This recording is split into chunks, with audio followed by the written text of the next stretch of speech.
What's going on, everybody? C4 here. Welcome back to the channel, and today it's a rebuild that I've been waiting to do. It deserves to get done because it's gonna happen. We are here at the end of year one, so it's really gonna be a 4-year rebuild as opposed to the traditional 5-year rebuild. But we are with the Cincinnati Bengals because it is very clear that they're gonna make one selection to open up the 2020 draft. At pick number 1 is gonna be LSU quarterback, Heisman Trophy winning quarterback, Joe Burrow. And I've been getting asked this in the comments. When are you going to do the Joe Burrow Bengals rebuild? When are you going to do the Joe Burrow? I'm going to surprise you. It's a goddamn snowstorm right now. It's a blizzard outside. I'm tucked in here. It's nice and warm. Got a blanket. Got some hot cocoa. I was like, now's the time. Now is the time to take the Cincinnati Bengals team, give them a quarterback like Joe Burrow, and with 4 years, can we turn them into a Super Bowl winning program on the shoulders of one of the most polarizing quarterbacks I've ever seen. A quarterback that has gone from... if you've used any of my draft classes, he was UDFA way back in the beginning of August before college football kicked off. And then out of nowhere, like the most insane turnaround I've ever seen for a quarterback. So there is going to be a little bit of risk in real life if you're a Bengal fan. I think there's that 1-year wonder tag that's going to be around Joe Burrow. But right now, everything is full guns forward about what he's going to bring to the NFL, what he's going to bring to the Bengals organization, what he and Zach Taylor can do to the opposing teams, especially in the AFC North. So we're here week 17. I'm using I started with real stats and everything. We're going to hop into the draft. We're going to have that number 1 pick. We're going to get Joe Burrow, and we're going to rebuild the Cincinnati Bengals. Looking at our roster here, we had, because we started the year late, we didn't have an opportunity to, do any signings or anything like that. But we want to get Andy Dalton's contract off the books, pretty much an out, free up $17 million. I had a franchise tag AJ Green for a 1-year deal just because, I'm not having AJ Green on this roster for a first-year quarterback. There's definitely some other moves that we probably could look at making. But generally speaking, we didn't lose anyone big. There's no more Tyler Eifert at tight end. He walked in free agency. I think Drew Sample's probably going to be the future. They used a high pick to draft him out of Washington. Outside of that, we got to get better. There's a lot of work that needs to get done. So we're going to hop into free agency actually before the draft. Maybe sign a player or two, but ultimately this offseason is all about securing Joe Burrow. So here's the pick. Joe Burrow at pick 1, 74. It says we reached, which is a joke. 74 hidden dev trait out of LSU. Everything looks really, really good on paper. He doesn't have elite throw power, but 88 is more than enough to use that as a base to grow and develop. But the accuracy is lethal. Underrated athlete, almost 80 speed. Let's go, man. Joe Burrow era is hitting Cincinnati. So here's a look at the rest of our draft class after Joe Burrow. The other really big pick was Austin Jackson, the tackle prospect from USC. 70 overall with a normal dev trait. He's actually probably going to be our starter at right tackle. We got Mekhi Becton, gigantic offensive lineman from Louisville. He actually came out as a 70 as well. He will play guard. Terrell Lewis from Alabama, 69. We got Jalen Rager, the speedster from TCU, 69 overall. With 93 speed, 94 acceleration. Maybe an insurance policy in case we can't re-sign John Ross.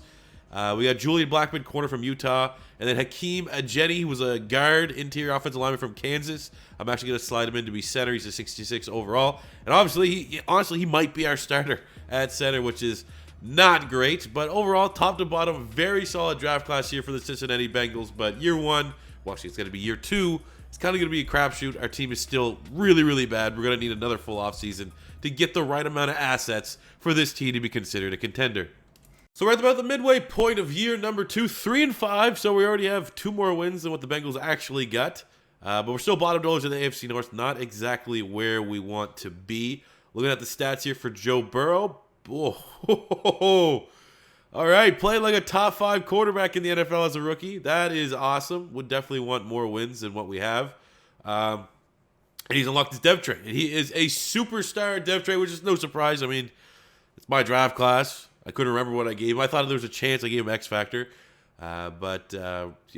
Looks like a legit baller. And then 88 throw power is already up to a 90 with how he's developed this year.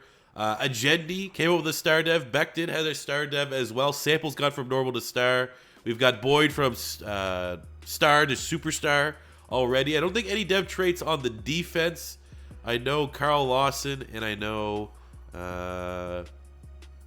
might have just been Carl Lawson twice. 1 or 2 guys on the defense have had scenarios that they haven't got it. But you know, it's a work in progress. It is a complete work in progress. Looking at contracts, Joe Mixon for sure. We have big plans for him to be our future running back. We're going to have to pay him more money. But I think it might be the other road for A.J. Green. You look at the rest of the wide receivers. You know, you got John Ross, Tyler Boyd, Auden Tate. Like, those could be the 3 wide receivers we have going forward. A.J. Green's just kind of the odd man out. William Jackson, we'll give him a 3-year deal. Carl Lawson's really good. We'll give him actually a 5-year deal if we take that. Get around $6 million per year. That's about it, though. It's going to be tough to get rid of A.J. Green, but, I mean, this is almost doing him a favor because we're at a point where we're probably still a year or 2 away from winning a Super Bowl. He might not have a year or 2 left. Definitely at least not 2 years left, so maybe he'll go off for a 1-year deal, sign with the Patriots or something like that, and have a chance at winning. But we'll definitely come back to the table with Joe Mixon. But that's the end of the era for A.J. Green on the Cincinnati Bengals. So as year 2 comes to an end, we're developing into a very nice squad. We're an 81 overall. And there's no new depth traits that we hit down the stretch. We were able to come to a contract agreement with Joe Mixon. Defensively, I don't think there was any depth traits either. But we finished the year 8-8. From a 1-win team to an 8-win team. That's, you know, I put a lot of that on the success of Joe Burrow, who finished 6th in yards, 6th in touchdowns, 4,200 yards, 34 touchdowns, 10 picks. Real good rookie year. I mean, that breaks every pretty much, I think, rookie record, I believe. Maybe not yards, but definitely touchdowns for a rookie. We got 1,100 yards, 7 touchdowns here from Joe Mixon. That's a good year. Receiving, we got 1,100 yards, 11 touchdowns for John Ross, 1,000 yards, 8 touchdowns for Boyd, 720 and 6 from Sample, 530 and 5 from Mixon. Green, you know, pretty much the end of the line there. We almost got better production from Auden Tate. So, you know, it's sad to see him go, but sometimes you got to make tough decisions like that. Defensively, 115 tackles from Jermaine Pratt, 9 sacks from Sam Hubbard, 6.5 Geno Atkins. We got 3 picks from Emmanuel Mosley. So some pretty decent success here for the Cincinnati Bengals. MVP went to Lamar Jackson.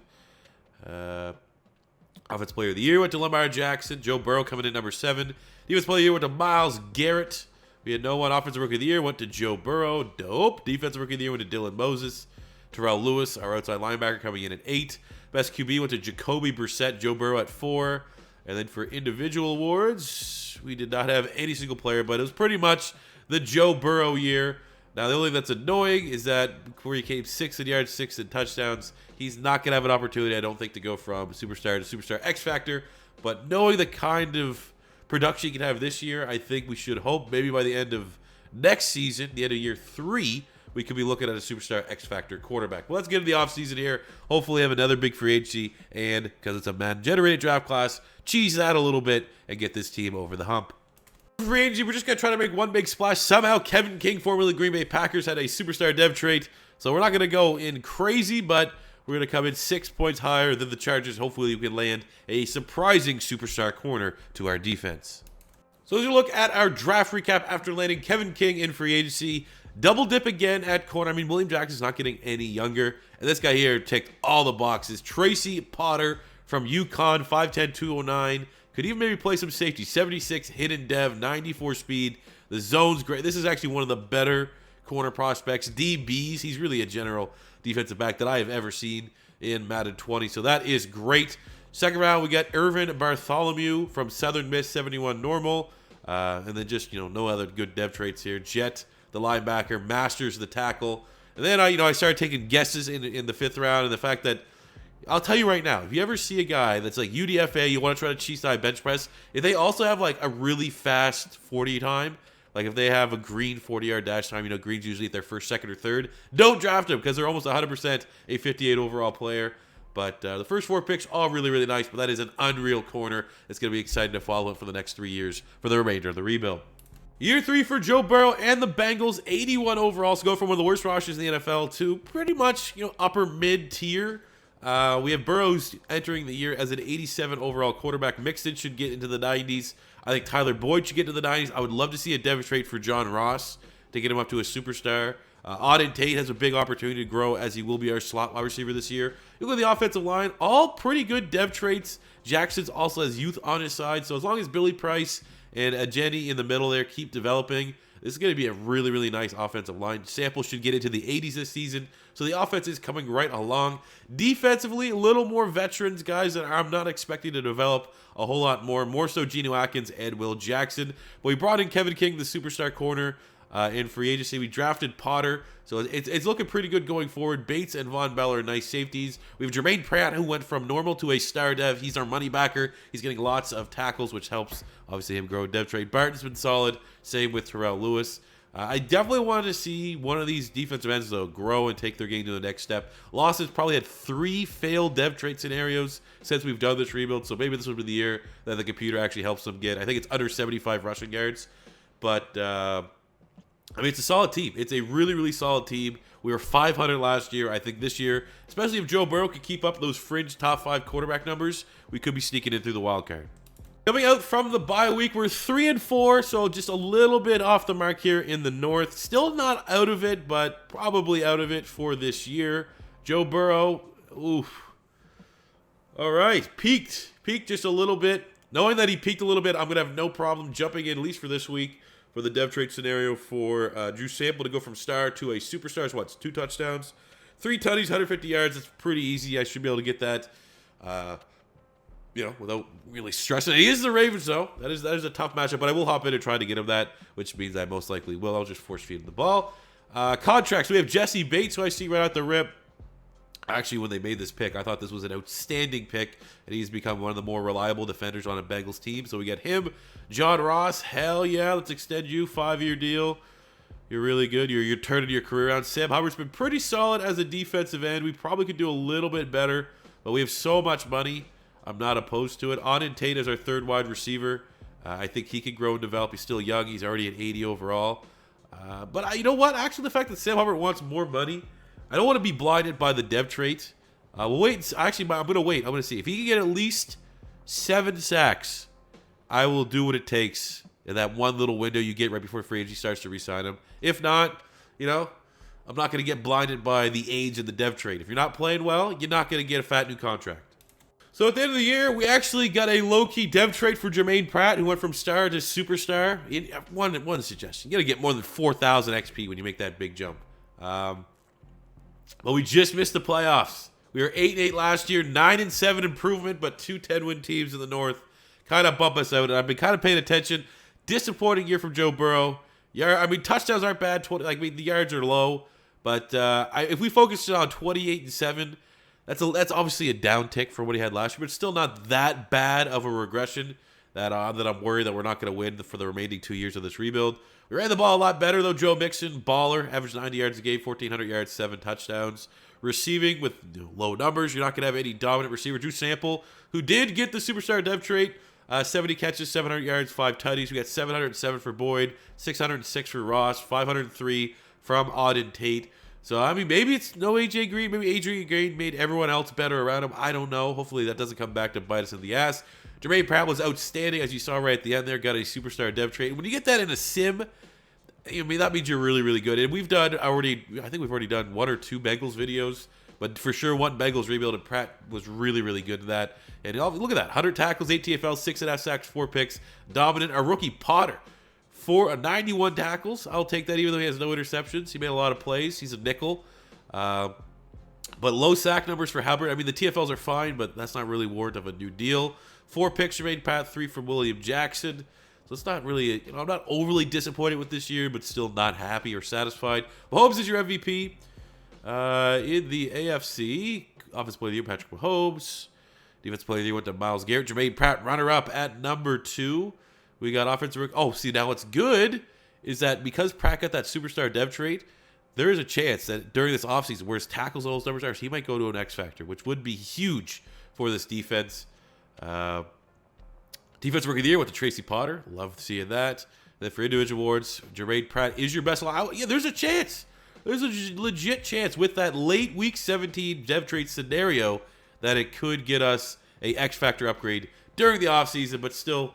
We're sitting here at the end of year 3, no playoffs. We have Joe Burrow. He's almost a 90 overall. Or did he pass 90 yet? He is 90 on the dot. We are an 85 overall, so a very quick turnaround for the Cincinnati Bengals. But we got to start, year 4, year 5, we got to make the playoffs. This free agency, again, is going to be very top-heavy, only really looking at one target. That's Chenowusu, formerly the Chargers. We're going to bring him in. He will take over for Sam Hubbard as our defensive end. We came in at a very, very lofty bid over the second place Atlanta Falcons because really want him. State that I am, we drafted a stud DT that you're about to see, and I don't need these picks. We're going into year 4, but I do need a running back too that complements Joe Mixon. David Montgomery was on the trade block from the Bears, so you sent 2 fifths, and Bartholomew's like a 22.74 D tackle for Montgomery. So taking a look at our draft recap, pretty good draft if I do say so myself. Maybe more so just the first picks. We simmed it out after the Stills selection in the 4th round. We got a solid guard. But the 1 and 2 were pretty decent. Kyle McGee, we got a 71. Defensive end, just solid rotational guy. And he has literally the same face as the next guy that we got, our stud, Deshaun Hendricks, D tackle out of Purdue. Now, the depth trait, annoying, but anytime you get a guy that's like 73 plus and he's like 21, 22, 20, it's money. And he's a 75, he's 21, 85 strength. He got good power move, good tackle, good acceleration, great burst off the line. Like he's just sub 300 pound D tackle. This guy's a stud, and it might actually be our starter along Geno Atkins here in year 4. Year 4 for the Cincinnati Bengals, and look at that. That is quite a 3-period turnaround. I think we were 75 when we talk about. Now we're up to an 87. Joe Burrow, 91. No new depth traits really to talk about. We did get one last year in season for sample, but the team generally looks fairly decent. I don't really see any weak, and then offensive line is coming along pretty damn great. I'm glad that we kind of trusted our draft board, stuck with Billy Price and Jonah Williams. It's kind of started to pay a little bit of dividends, and I fully expect Joe Mixon to get to a 90s. Look at the defense. So Pratt got up to a superstar. Did not get the X factor during the offseason, which was a little annoying. We brought in Chenoweth as our big free agency signing, outside linebacker. Now going to be trying his hand in the dirt as a defensive end. Hendricks was our draft pick, and I actually kind of want him to play over Malik Collins. Just cuz. Straight up, that's my answer. Potter just came out as a star dev, that really good draft pick we had last year, our first rounder. He's now actually going to be starting outside with Kevin King. Really, really surprised we have yet to see a dev trait for either Von Bell or Jesse Bates. Usually I get at least one, but better late than never here in year 4. We're 87 across the board. Just missed out in the playoffs last year. Hopefully we'd have a big year, 30-plus touchdown for Joe Burrow. Year 4, Bengals, get me into the playoffs, baby. Midway point of year 4, a little bit better results. 3-1. It's still early, but we're tied for first place in the AFC North. It's only 4 games, but Joe Burrow actually, he's not actually playing particularly well. It's like this. I can't remember what other rebuild we did, where like just magically out of the blue, we started running the ball a lot more than we were throwing the ball. I can't remember. It's one of the more recent rebuilds we did. Because look at this, man. Our running attack's legit. We're getting like 150 rushing yards a game for no unexplicable reason. But we're winning, and Joe Burrow, he's not turning the ball over, so that is a positive in my book. Looking at contracts, first up, we got superstar tight end Drew Sample. Don't want to have to look at replacing him. We only have a year left of the future, so pretty much anyone that looks half decent, we are going to try and retain. We'll give them longer deals, though, so we have more salary cap to work with in the upcoming window. Like Geno Atkins, I'd love him to stay here for the whole rebuild, but I don't really know if I'm going to overpay. Montgomery looks really nice as a 2-punch, and of course all these guys are kind of bending me over for more money. We'll try to resign Billy Price, Montgomery, Geno Atkins, Jermaine Pratt, but hey, at least we got Drew Sample locked in. Just a little like mid-season, he did it. This is literally his 5th dev trait scenario upgrade, and he finally hit it in Carl Lawson, going from star to superstar. I've never seen anyone get that many and fail, so at least he finally achieved it. So we're able to make the playoffs here at the end of year 4, 9-7. We had like a 5-game losing streak after that 3-1 start, and I don't have a stuffy head full of crap. I'm sad that Geno Atkins is gonna here for his last hurrah. I'm very emotional about that. Our team's good though, 88 overall, 2nd place in the North. Looking at the stats, Joe Burrow still really, really nice here. The yards aren't there, but the tutties are. 34 touchdowns, 9 picks.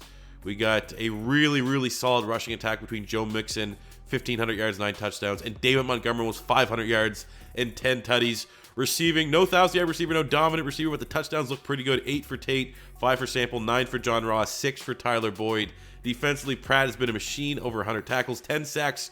Carl Lawson, 9 for Chenoweth, our free agency signing. We got 3 picks from Kevin King.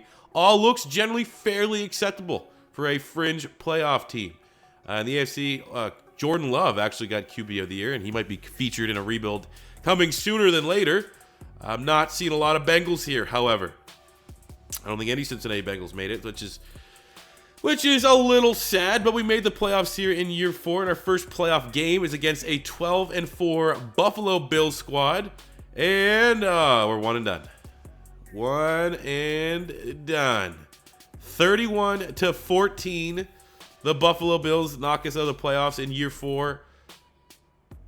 Am I frustrated? A little bit. Oh my God, come on. Josh Allen goes for 4 touchdowns. Perfect QBR. I find that highly unbelievable. Burrow was fine. We just weren't explosive enough. Didn't get enough of big plays. Only got 1 sack on the game from McGee, our first-round draft pick. That just stings knowing that. What's our defense? Our defense is 87 overall, which I would guess top 10. Like from its talent standpoint, top 10. And we give up a perfect QBR to one of the most inaccurate quarterbacks in the league. I hate the sim. Let's go to year 5.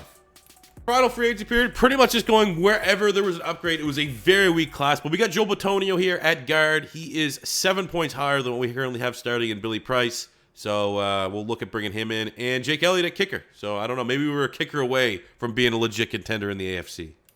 So we actually missed on Burrow in free agency. So I was like, all right, we got to get just straight up the best offensive lineman in the draft. I made 1 pick. I walked. And I got Victor Morrow, the center from OK State, 77 hidden dev. He is going to be a starter on this offensive line. I don't know where, but pretty much everyone else, even though they're solid, like you got Billy Price, 79 star, this guy here 100% will develop quicker. So he's most likely going to be our starting guard, but that's like the best center I've ever seen. He had all A's across the board. And then I kind of made my board and simmed out, and we got a couple nice picks here in the second round. Benson, 71. We got a 69D tackle. I don't know if we got any dev traits here. Whatever. I mean, we got the lineman, though. Morrow is most likely going to be starting, and it's very rare that you get a starter year 4 going into year 5, but it's Super Bowl or bust time for Joe Burrow and the Cincinnati Bengals. It's finally here. All or nothing. Super Bowl or bust. We're an 88 overall squad. I mean, we made the playoffs, and we're 1 and done. Not good enough. Look at the offense. We brought in Morrow, who's actually going to be our new starting left guard. The rest of the team has developed really, really nicely. I mean, again, it's a different... You get dealt a different hand every now and again. Like, you know, we've had rebuilds where we see John Ross go X Factor. And I think the last time we actually did the Bengals, Boyd was an X Factor. Didn't happen this time, but we have the franchise quarterback in Joe Burrow. He needs to play very, very well for us to make the playoffs this year. Defensively, Carl Lawson's up to a superstar dev. That's really the only change. We brought in Greedy Williams in free agency just because. I mean, it was a slight upgrade over William Jackson, the long-term tenured Bengal. But, I mean, you know, definitely not one of our best rebuilds, but I definitely think Joe Burrow with these offensive weapons is going to be talented enough for this team to find a way to get into the playoffs. And then we'll be able to have a little bit more influence on the game to try and win it. But I definitely want to see, because this is going to be most likely the first-round selection in the 2020 draft. I would definitely love to see Joe Burrow to be able to come into the Cincinnati Bengals here in Madden 20 and win them a Super Bowl. So year 5, all or nothing, let's get it. Into year 5, we actually got a first-round bye. We went 11-5 on the year, our first AFC North title. And I just want to suggest something. Now, I'm not going to... We know that there's things that go on in franchise mode that can't be explained. That probably could be explained if you could look under the hood and how the sim works. But, like, I've noticed, and, you know, it's been the last couple years of rebuilds, that year 5, it becomes Super Bowl or bust, because more often than not, even if the first 4 years, the first 3 years, whatever we do, were failures, year 5 seems to work. And I was like, I'm just trying to think why. Why is that? Like, it's not like the game knows that I do 5-year rebuilds, so they're going to make it year 5, so it's a little irritating. I'm just kind of wondering, I'm trying to look like, what do I do differently in these rebuilds? And in year 5, I never worry about re-signing players. I never re-sign anyone. Everyone still plays on that final deal. No one gets an extension mid-season. I never re-sign anyone in year 5. I don't know. I'm not saying one way or another. All I'm saying is that I have an insane amount of success in year 5, and the only thing different from this year than previous years is I never re-signed any of my players. Just because I don't need to. I'm not playing another year. So I don't know if that has anything to do with it. I'm just laying that out there. But we did win. We got a first-round bye, which is dope. Well, actually, we'll just sim a week here to see who we take on in the divisional round. Then we'll look at the rest of the stats. And we're going to be actually taking on a 10-6 Raiders team. We're going to hop in that game. We'll probably just pop a bear at this point. Maybe come in. We got what we want to come in and throw the Hail Mary to John Ross if things get a little annoying. But look at our stats here in our final year. Joe Burrow, A lot better than what we've seen. 3,500 yards, 32 touchdowns to 7 interceptions. So since he has become the face, the franchise quarterback, I would argue those are all really, really good numbers. Better than what they're getting from Andy Dalton. And while the yards definitely could look a little bit better, I mean, it's not all about yards, okay? You could, it's more so about touchdowns at the end of the day. And I think as long as you're getting 3,500 yards and 30-plus touchdowns, that's a really good year for a quarterback. Joe Mixon and Montgomery have been one hell of a 1-2 punch in the backfield. Receiving, Auden Tate had a big year, 850 and 8. Boyd solid, Sample solid, John Ross. I mean, and only in a Madden sim would John Ross get less than 10 yards per catch, but it is what it is. Defensively, Jermaine Pratt has been outstanding. 9 sacks, Chenowusu. We got 3 picks from Kevin King. Quick look at the yearly awards. Not expecting really anything. Lamar Jackson is your MVP. In the AFC Offensive Player of the Year, we might have Joe Burrow coming in at 8. Defensive Player of the Year. Jermaine Pratt at 9. For individual awards, we had, unfortunately, no one, but it's all about team success. We finally put together a good record, and it all kicks off here in the AFC divisional round against the 10-6 Raiders. Okay, let's go, team. Let's play well in the sim. I would appreciate it. 3-3, trading field goals. Oh, we get a nice little tutty there. I feel like I don't want to use that. I'm going to come in and throw a bomb to John Ross just yet. I don't want to have to do that every single time, even though I'm fairly confident I will hit on it more often than not because John Ross is just godly. If you ever watch Pink Slips, which will be returning soon, I'm literally just working on my stream setup right now. I did some changes for the new year.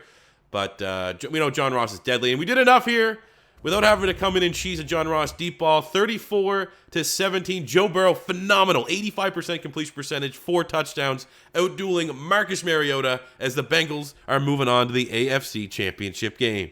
AFC Championship, it's the Patriots. They don't have Tom Brady, so we should feel like we have a chance.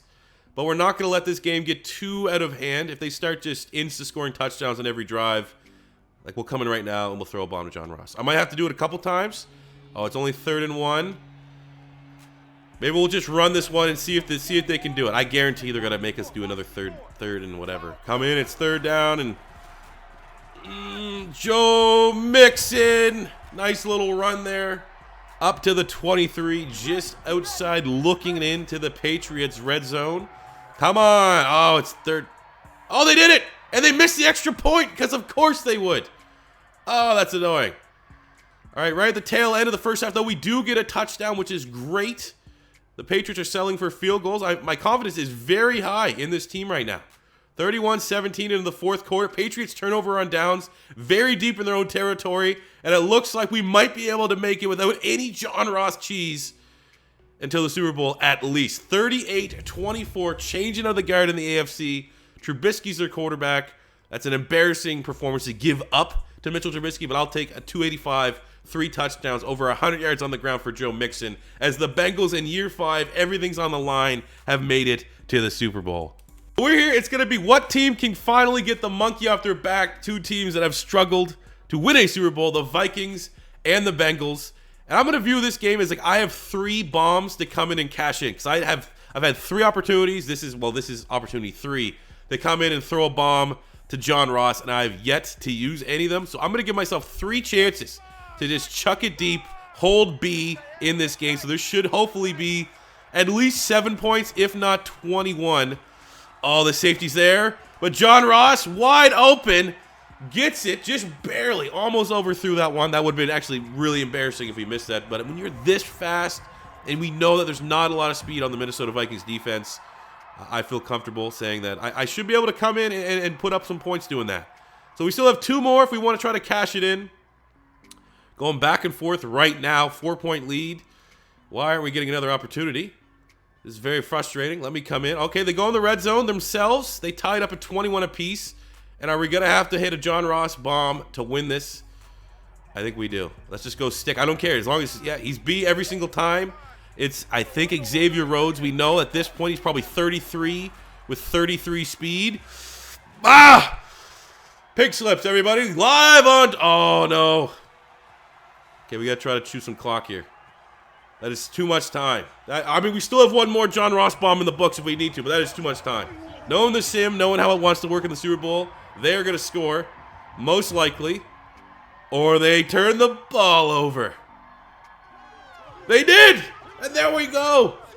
Super Bowl on the line in year 5.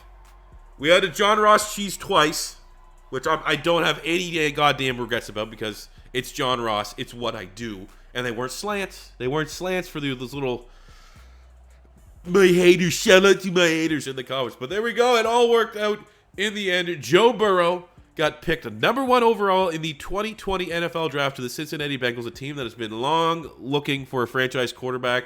Andy Dalton tickled the Bengals fans, maybe twice, 2-3 years in his career that he could be their answer at franchise quarterback. Is John Ross. There you go, averaging 32 yards a catch, which is a lot more like it than the 9 that he averaged in the regular season.